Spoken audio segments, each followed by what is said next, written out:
এই যে যে মেকআপটা করে আছি সেটাই নরমালি প্রাইস পড়ে 1500-2000, এর নিচে তো আর মেকআপ পসিবল না।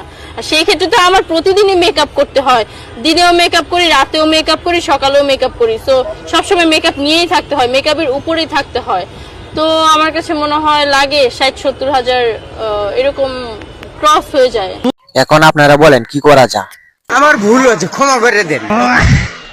এই যে দেখেন, তার মেকআপ করতে তার 60-70 হাজার টাকা লাগে, আর আমরা দিন কাজ করে দিন খাইতে পারি না, নুন আনতে পান্তা পুরা। এখন আপনার কাছে যদি আমি বিচারটা ছাড়া দিই, আপনারা কিরম বিচারটা করবেন? আমরা এই তুই কি কস, সকালবেলা উঠিয়া তোর চামড়া ডলন লাগে, তোর মুখ ধোয়ান লাগে, মেকআপ মারন লাগে, তুই মাসে একদিন মুখ ধুইবি আর বছরে একদিন গুছু করবি, তাইলে তোর এটাই এত টিয়া পয়সা যাইতো না। আর এত টিয়া পয়সা তুই আনস করতে কে? তুই করস কি? তোর ব্যবসাটা কি? আমরা তো দিন কাম করে প্রতিদিন কাম করে চলতে পারি না, তো তোরা মাসে 60-70 হাজার টিয়া আনস করতে? সাংবাদিক বাইরা কি এটি দেখে না?